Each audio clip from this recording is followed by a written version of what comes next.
Hello दोस्तों, कैसे हैं आप लोग। उम्मीद करते हैं आप लोग बहुत ही अच्छे होंगे। और आज हम लोग पढ़ेंगे नेपाल के बारे में। अर्थात हम लोग विश्व के जो भूगोल है उसमें हम नेपाल देश के बारे में जानने वाले हैं। तो चलिए शुरू करते हैं आज का अपना टॉपिक नेपाल के साथ। सबसे पहले जाने कि नेपाल किस महादेश के अंतर्गत आता है। तो नेपाल है जो एशिया महादेश के अंतर्गत आता है। किस महादेश के अंतर्गत? एशिया महादेश के अंतर्गत आता है। जबकि नेपाल की राजधानी की बात करें तो नेपाल की राजधानी है काठमांडू। क्या? हाँ, काठमांडू। आप लोग सभी को पता होगा कि नेपाल का राजधानी कहाँ। तो नेपाल का राजधानी है काठमांडू। अच्छा, ये हो गया। अब इसकी स्थिति की बात करते हैं। तो नेपाल के दक्षिण में, दक्षिण, पूरब और पश्चिम, नेपाल के दक्षिण, पूरब, पश्चिम में कौन है? तो भारत है। जबकि उत्तर की बात करें तो उत्तर में चीन है। उत्तर में कौन है? उत्तर में चीन है। अर्थात हम लोग कह सकते हैं कि नेपाल है जो नेपाल को भारत तीन दिशाओं से घेरा हुआ है। ये हम कह सकते हैं कि नेपाल को भारत तीन दिशाओं से, और वो कौन कौन दिशाएं? दक्षिण, पूरब, पश्चिम और उत्तर में चीन है। अर्थात हम कह सकते हैं कि नेपाल दो बड़े बड़े देशों के बीच में अवस्थित है, यानी कि चीन और भारत के बीच में अवस्थित है। और आपको पता है कि जब कोई देश बीच में अवस्थित होता है, दो देशों से उसकी किसी देश का दो देशों के साथ जब सीमा जुड़ती है तो उसको हम लोग क्या बोलते हैं? अंतस्थ राज कहते हैं। यानी कि वो कंट्री के अंदर, यानी दो कंट्री के अंदर वो क्या है? अवस्थित है, यानी बफर स्टेट का निर्माण करती है। तो कह सकते हैं कि भारत और चीन के बीच में नेपाल है, इसीलिए हम कह सकते हैं कि भारत और चीन के साथ अंतस्थ राज के निर्माण करती है, यानी बफर स्टेट का निर्माण करती है ये नेपाल। ये हो गया। उसके बाद भारत के कितने राज्यों से इसकी सीमा जुड़ती है? तो भारत के 5 राज्यों, भारत के 5 राज्यों से। और वो राज्य कौन कौन है? तो सबसे पहले तो आपका हो जाएगा बिहार, उसके बाद यूपी, फिर यूके, उसके बाद वेस्ट बंगाल और उसके बाद सिक्किम। ये 5, बिहार, उत्तर प्रदेश, उत्तराखंड, वेस्ट बंगाल और सिक्किम, ये 5 राज्य है भारत का जिसके साथ नेपाल का सीमा जुड़ती है। तो आपको एग्जाम में प्रश्न आ सकता है कि निम्न में से कौन से राज्यों के साथ नेपाल के साथ सीमा बनाती है। तो आपको ये 5 पॉइंट माइंड में रखना है। बिहार, उत्तर प्रदेश, उत्तराखंड, वेस्ट बंगाल, सिक्किम। ये जो बिहार और उत्तर प्रदेश है, यूके है, ये एक दूसरे में क्या करती है? सीमा बनाने का काम करती है। जैसे बिहार उत्तर प्रदेश से सीमा बनाती है, तो जबकि उत्तराखंड उत्तर प्रदेश से सीमा बनाती है।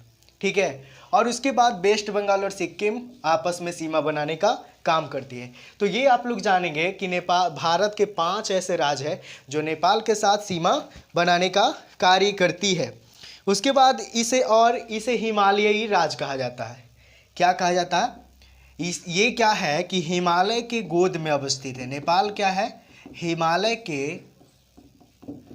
गोद में अवस्थित है, इसीलिए इसे हिमालयी राज्य भी कहा जाता है, यानी हिमालयन राज्य। नेपाल को हिमालयी राज्य क्यों कहा जाता है? हिमालयों का देश क्यों कहा जाता है? तो क्योंकि नेपाल है जो हिमालय के गोद में अवस्थित है, इसीलिए इसे हिमालयी राज्य भी कहा जाता है। यहाँ पे नेपाल में क्वेश्चन आ सकता है कि नेपाल में हिमालय के कौन कौन श्रेणियाँ अवस्थित है, यानी हिमालय के कितने क्षेत्र यहाँ पे हैं। यानी कह सकते हैं कि कौन कौन सा हिमालय यहाँ पे है, हिमालय के कौन कौन से भाग यहाँ पे है। तो यहाँ पे हिमालय के तीनों श्रेणियाँ स्थित है। नेपाल में हिमालय के तीनों श्रेणियाँ, और वो तीनों श्रेणी कौन कौन है? 3 श्रेणी। एक है बृहद हिमालय, और दूसरा है मध्य हिमालय, और तीसरा है काराकोरम। बृहद हिमालय, मध्य हिमालय और शिवालिक एक श्रेणी, काराकोरम नहीं है।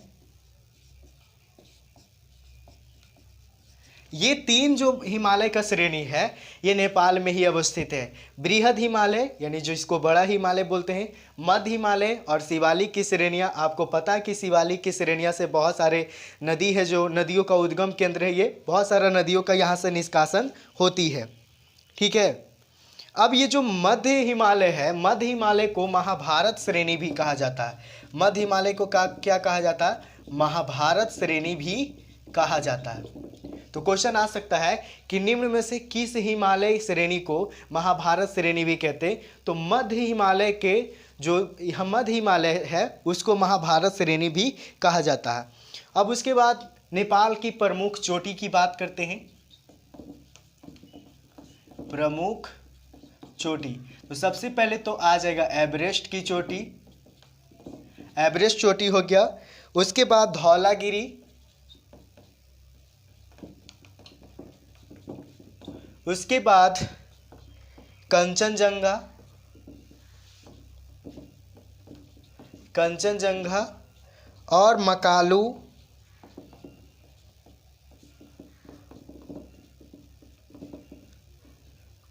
अन्नपूर्णा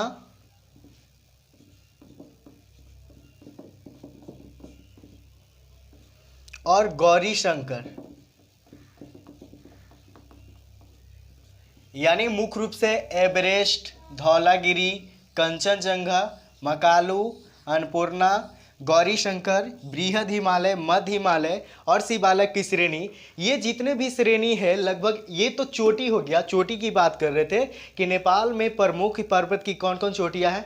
तो एक एवरेस्ट चोटी, धौलागिरी, कंचनजंगा, मकालू, अन्नपूर्णा और गौरी शंकर है, मुख्य रूप से ये है।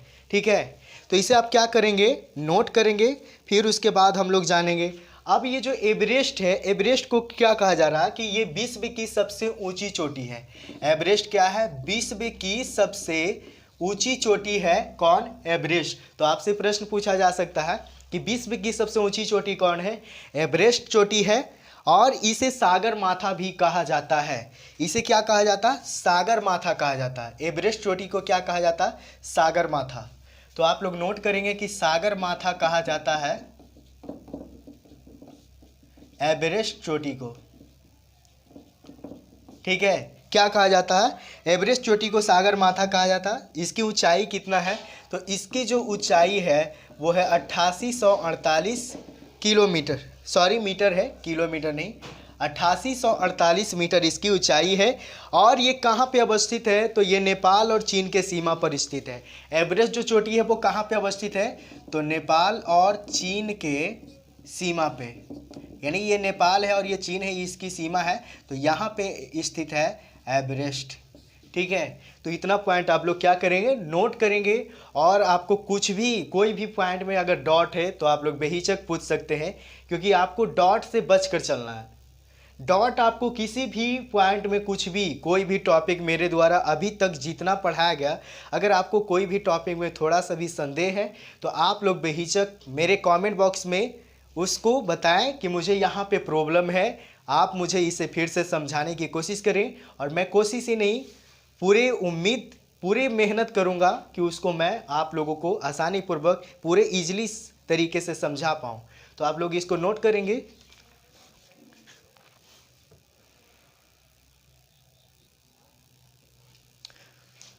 तो अभी तक हम लोगों ने देखा कि जो एवरेस्ट जो चोटी था वो नेपाल और चीन के बीच में अवस्थित था, यानी नेपाल और चीन के सीमावर्ती में क्षेत्र में था, जिसको सागर माथा कहा जाता है। और इसकी जो ऊंचाई है वो कितना था? तो वो 8848 मीटर था। ठीक है। और ये विश्व की सबसे ऊंची चोटी थी। अब कंचनजंगा की बात करें, किसको? कंचनजंगा। तो कंचनजंगा जो है वो किसके बीच में? तो एक है नेपाल, एक और है नेपाल और दूसरी ओर है सिक्किम, जो कि भारत का एक क्या है? राज्य है।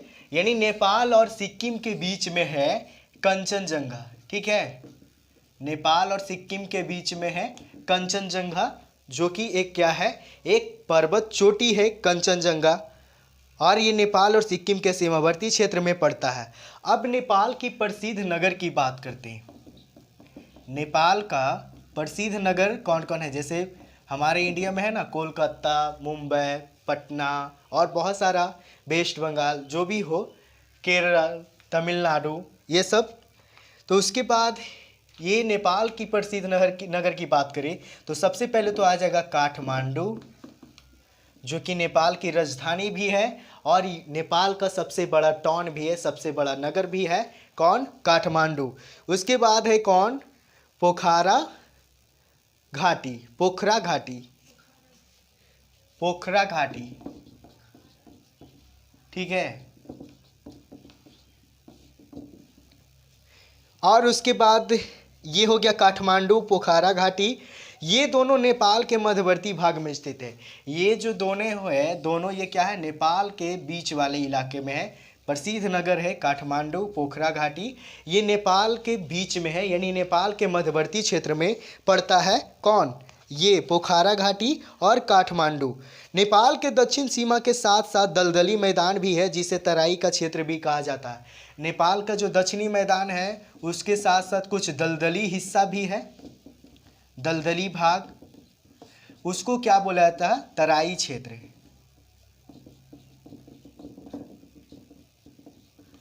तो तराई क्षेत्र क्वेश्चन आ सकता है कि तराई क्षेत्र कहाँ पे अवस्थित है, किस इलाके में? तो ये नेपाल के जो दक्षिणी इलाका है उसके साथ कुछ दलदली इलाका भी है, जिसे तराई क्षेत्र कहते हैं। और ये सब तराई क्षेत्र में जूट और कपास वगैरह, जूट और गन्ने वगैरह का खेती मुख्य रूप से किया जाता है। और उसके बाद यहाँ की प्रमुख नदी की बात करें, प्रमुख नदी, नेपाल की प्रमुख नदी आपको पता है, सबसे पहले तो कोसी, बागमती, कमला, ये सब बिहार की भी नदी है क्योंकि नेपाल से होते हुए आती है। गंडक और काली, करनाली, काली, करनाली। और उसके बाद अरुण। बिहार में एक अजय नदी है, नेपाल में एक अरुण नदी है। तो आपको क्या समझना है कि नेपाल की प्रमुख नदी कौन कौन है? तो कोसी, बागमती, कमला, गंडक, काली, करनाली और अरुण। ये मुख्य रूप से 2, 2, 4, 2, 6 एक साथ, यानी मुख्य रूप से 7 जो बड़ी बड़ी नदियां हैं वो नेपाल की नदी है, जिसमें पहला नंबर कोसी, बागमती, कमला, गंडक, काली, करनाली और अरुण की नाम आती है। ठीक है। अब कहता वर्तमान में 0.28% जो जल विद्युत है, ऐसा माना जाता है कि जो नेपाल है वो एशिया का सबसे बड़ा जल से विद्युत उत्पादन करने वाले कंट्री के मामले में ही जाना जाता है। नेपाल किस मामले में जाना जाता है? तो एशिया में जितने भी देश हैं उन सभी देशों में से सबसे ज़्यादा विद्युत उत्पादन करने वाले कंट्री के रूप में जाना जाता है नेपाल। लेकिन वर्तमान में क्या किया, क्योंकि यहाँ पे नदी बहुत ज़्यादा है तो जल के द्वारा ही विद्युत यहाँ पे उत्पादित किया जाता है। तो ये फिक्स अभी नहीं हुआ, ऐसा संभावना व्यतीत किया जा रहा है, यानी ये सब संभावित संसाधन है। संभावित, आप लोग संसाधन के बारे में पढ़ चुके होंगे। तो संसाधन का बहुत प्रकार होता है, तो उसमें एक संभावित संसाधन भी होता है। संभावित संसाधन का मतलब क्या होता है? कि जिसका उपयोग हम अभी नहीं कर रहे हैं लेकिन अपने भविष्य में कभी ना कभी इसका उपयोग करेंगे। तो नेपाल में भी बहुत मात्रा में नदी है, जितना भी नदी निकलती है सारे हिमालयन नदी होती है और जिसमें जल की बहुलता होती है। तो जल की बहुलता होने के कारण ऐसा संभावना व्यतीत किया जाता है कि नेपाल विश्व में, मतलब एशिया का जितने भी कंट्री है उसके मामले में सबसे ज़्यादा जल विद्युत उत्पादन करने वाले कंट्री होगा। लेकिन वर्तमान में नेपाल इसका उपयोग 0.28% जल विद्युत ही बना पाता है, यानी 0.28% जल बना पाता है। अब यहाँ पे कौन कौन जनजाति रहता है? नेपाल की जनजाति की बात करें, नेपाल की जनजाति की बात करते हैं तो सबसे पहले तो आ जाएगा गोरखा, यहाँ पे रहता है मुख्य रूप से गोरखा, शेरपा और भोटिया। ये मुख्य रूप से यहाँ की क्या है? जनजाति है।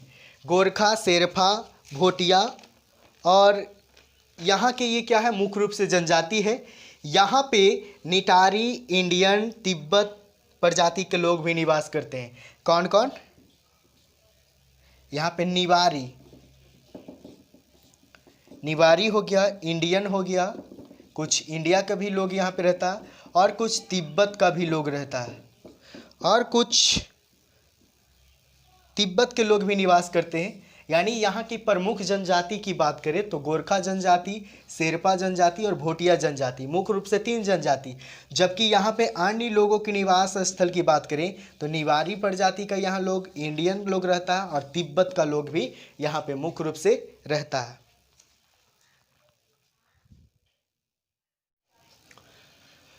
अब नेपाल के बारे में कुछ और चीज़ें, जैसे अगर बात किया जाए कि नेपाल का सबसे बड़ा नगर, तो नेपाल का सबसे बड़ा नगर कौन है? तो ये है काठमांडू, जो कि नेपाल की राजधानी भी है और ये हवाई अड्डा, मात्र एक हवाई अड्डा वाला क्षेत्र है। ठीक है, नेपाल में हवाई अड्डा वाला क्षेत्र कौन है? तो वो है काठमांडू, जो कि नेपाल का सबसे बड़ा क्या है? तो नेपाल का सबसे बड़ा ये क्या है? नगर है। उसके बाद यहाँ की और बातें करें, जैसे कि यहाँ पे मुख्य रूप से औद्योगिक, ये तो हवाई अड्डा हो गया काठमांडू में। अगर हम औद्योगिक नगर की बात करें, तो यहाँ का औद्योगिक नगर है विराटनगर। क्या? विराटनगर। ठीक है, यहाँ का औद्योगिक नगर विराटनगर है, जो कि एकमात्र औद्योगिक नगर है। यानी कि यहाँ पे सिर्फ इसी स्थान पे ही वो औद्योगिक वगैरह, उद्योग वगैरह, यहाँ पे मुख्य रूप से कालीन और चमड़े का कारोबार किया जाता है। विराटनगर में क्या? कालीन तैयार किया जाता है और चमड़े का कारोबार बहुत प्रचलित है। यानी बहुत, एशिया में सबसे ज़्यादा कालीन और चमड़े का उत्पादन किया जाता है विराटनगर में, जो कि औद्योगिक नगर है। किसका? नेपाल का एकमात्र औद्योगिक नगर है। उसके बाद कुछ और चीज़ें, जैसे कि विश्व विरासत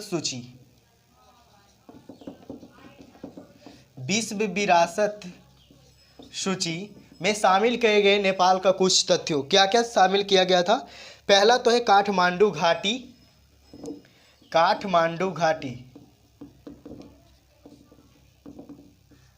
उसके बाद सागरमाथा, जिसको एवरेस्ट चोटी भी कहते हैं, सागरमाथा, तथा और national park, Sagarmatha national park, और कुछ चीज़ें जैसे क्या? लुम्बिनी चितवन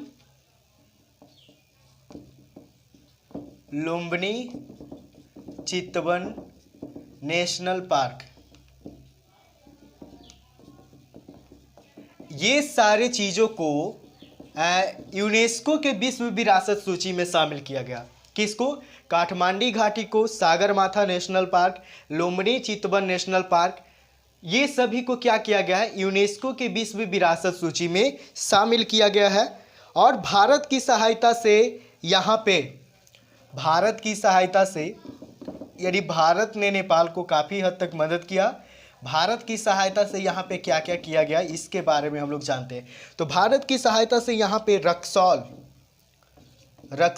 अब ये रक्सौल है कहाँ? तो रक्सौल आपको पता है कि भारत का एक एरिया है।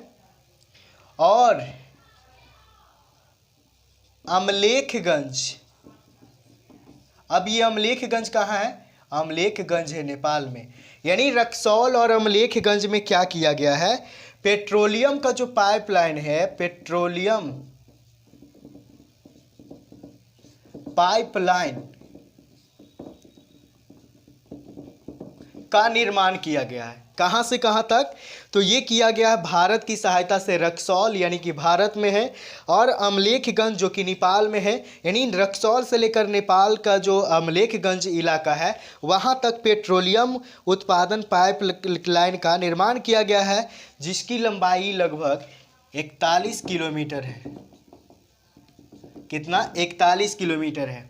ठीक है, यानी कि रक्सौल से लेकर अमलेखगंज तक जो पेट्रोलियम उत्पादन करने वाला जो पाइपलाइन था, पाइपलाइन का एक दूसरे देश में आवागमन करने के लिए क्या किया गया है कि 41 किलोमीटर लंबे पाइपलाइन बिछाया गया है, जो किसके मदद से, भारत की सहायता से किया गया है। और ये कहाँ से कहाँ तक विस्तृत है, तो भारत के रक्सौल शहर से लेकर अमलेखगंज नेपाल तक फैला हुआ है। उसके बाद और भारत ने नेपाल को सचल मृदा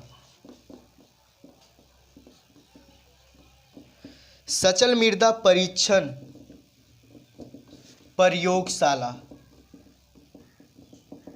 ये उपहार में दे दिया। क्या किया गया कि भारत ने नेपाल को सचल मृदा परीक्षण परियोजना को उपहार में दे दिया। अब ये सचल मृदा परीक्षण परियोजना क्या होता था, तो इसके द्वारा नेपाल की सरकार मिट्टी की गुणवत्ता को जांचता था और उसको सुधारने की कोशिश करता था, ताकि नेपाल की जो धरातल है वहाँ पे अच्छे से फसल उगाया जा सके और कौन से फसल किस क्षेत्र में उगाया जा सके, इसकी भी जानकारी इससे प्राप्त होता था सचल मृदा परीक्षण परियोजना से, जिसको भारत ने गिफ्ट में दिया नेपाल को। तो क्वेश्चन आ सकता कि भारत ने नेपाल को क्या गिफ्ट दिया, तो सचल मृदा परीक्षण परियोजना। अब ये क्या होता है सचल मृदा परीक्षण परियोजना, तो इसके द्वारा मिट्टी की गुणवत्ता को जांच किया जाता है और उससे सुधार करने की कोशिश भी किया जाता है। और इतना ही नहीं, और भी चीज़ें हैं, जैसे आपातकालीन स्थिति में, यानी कि इमरजेंसी जिसको बोलते हैं, इमरजेंसी काल में ऑपरेशन वगैरह करने के लिए, यानी उपचार करने के लिए काठमांडू के जो बोर अस्पताल है, बोर अस्पताल में भारत द्वारा बनाया गया था राष्ट्रीय ट्रामा सेंटर। राष्ट्रीय ट्रामा सेंटर का उद्घाटन किया गया था, किसके द्वारा, भारत के द्वारा बनाया गया था, जो क्या करता था, इमरजेंसी परिस्थिति में उपचार करता था। कौन, राष्ट्रीय ट्रामा सेंटर, जो कि भारत ने बनाया था। और इसको किसने दिया, तो भारत ने दिया। कहाँ पे, बोर अस्पताल में। और बोर अस्पताल है कहाँ, नेपाल के अस्पताल था एक बोर अस्पताल, वहाँ पे इसका उद्घाटन सबसे पहले भारत के द्वारा किया गया था, जो कि भारत ने इसका निर्माण किया था। अब भारत और नेपाल के बीच, यानी एक ओर भारत और एक ओर नेपाल, और ये बीच में एक मेची नदी है। मेची नदी पर क्या किया गया है, एक नए पुल के निर्माण करने पर सहमति बनी है। एक पुल बनाने का, निर्माण करने का सहमति प्रदान किया गया है, जिसकी लागत लगभग 158.65 करोड़ रुपया बताया जाता है। यानी कहने का मतलब है, सबसे पहले तो हमने देखा कि भारत की सहायता से ही रक्सौल से लेकर अमलेखगंज तक जो पेट्रोलियम उत्पादन की जो पाइपलाइन था उसे निर्माण किया गया। साथ ही भारत ने नेपाल को एक उपहार दिया, और वो उपहार का नाम था सचल मृदा परीक्षण परियोजना। इसके द्वारा मिट्टी की गुणवत्ता और उसमें सुधार किया जाता था, इसकी जांच किया जाता था। और इतने ही नहीं, इमरजेंसी परिस्थिति में इलाज करने वाले एक बहुत ही अच्छा मशीन, जिसका नाम था राष्ट्रीय ट्रामा सेंटर, इसको भारत ने बोर अस्पताल में सबसे पहले उद्घाटन किया, बोर अस्पताल में नेपाल में। ठीक है। और भारत और नेपाल के बीच में मेची नदी पर एक पुल बनाने का, फिलहाल की बात करते हैं कि भारत और नेपाल के बीच मेची नदी पर एक नए पुल निर्माण करने की सहमति बना है, जिसकी लागत लगभग 158.65 करोड़ रुपया जताई जाती है। तो इस प्रकार नेपाल के बारे में एक पूरे बेसिक इन्फॉर्मेशन हुआ, जिसकी सहायता से आप लोग नेपाल से जुड़े कोई भी प्रश्न अगर आता है आपके किसी भी प्रकार के एग्जाम में, तो आप लोग उसको क्या कर सकते हैं, बेहिचक सॉल्व कर सकते हैं। और ये सिर्फ पीटी के लिए ही नहीं है, मेंस के लिए भी है। अगर आप ये पॉइंट जानते हैं तो मेंस में भी आप थ्योरी के रूप में इसे यूज कर सकते हैं। तो चलिए आज के टॉपिक को यहीं पे हम समाप्त करते हैं। आप लोग क्या करें, मेरे कमेंट में बताएं कि कैसा लगा टॉपिक, क्या हम जो वीडियो बना रहे हैं उससे आपको फ़ायदा होता है या नहीं, क्या हमें इसी तरीके से मेहनत करते रहना चाहिए या नहीं, और क्या मेरे द्वारा बताए गए जो एजुकेशन है क्या आपको फ़ायदा देता है या नहीं, आपके एग्ज़ाम को क्रैक करने के लायक है या नहीं, ये कमेंट में ज़रूर बताएंगे। तो फिर हम लोग मिलेंगे अगले वीडियो में पूरे एजुकेशन से जुड़े वीडियो के साथ। तब तक के लिए आप लोग मेरे वीडियो को देखते रहें, और हाँ, कम से कम एक वीडियो मेरा पूरा देखिए एक बार। बस मैं एक बार बोलता हूँ, आपसे रिक्वेस्ट है कि आप एक बार क्या करिए, मेरे कोई भी वीडियो, एक खास तौर पे जो मेरे द्वारा जो बनाया गया वीडियो है, चाहे पॉलिटिक्स की हो या हिस्ट्री या ज्योग्राफी या किसी भी टॉपिक का मेरे द्वारा बनाया गया वीडियो है, आप उसको एक बार कम से कम देखें, पूरा एक बार देखें, शुरू से लेके पूरे वाचिंग उसको कीजिए। उसके बाद अगर आपको अच्छा नहीं लगता है तो मेरे वीडियो को अनलाइक कीजिएगा, डिसलाइक कर दीजिए और चैनल को अनसब्सक्राइब करके चला जाइएगा। और अगर अच्छा लगता है तो कमेंट में बताएंगे, और आप डिसलाइक भी करते हैं तो किस कारण से, वो कारण ज़रूर बताएंगे कि मेरे द्वारा बताए गए जो चीज़ें हैं उसमें क्या कमी है, क्या मेरे कंटेंट में कमी है, या फिर मैं उतने अच्छे से समझा नहीं पाता हूँ, क्या मेरे अंदर कमी है, कमेंट में ज़रूर बताएंगे। ठीक है, तो ये काम एक समझदार व्यक्ति ही कर सकता है, और आप लोग सोच से ज़्यादा समझदार हैं तो आप लोग ज़रूर ये काम करेंगे। पूरे एक बार एक वीडियो को देखें, अगर आपको पसंद आता है तो चैनल को सब्सक्राइब कर लीजिएगा, नहीं आता है आप दूसरे चैनल की खोज में जा सकते हैं, इसमें आपको कोई भी आपत्ति नहीं है, नहीं मुझे इसमें कोई संकोच है। तो चलिए मिलते हैं फिर अगले वीडियो में।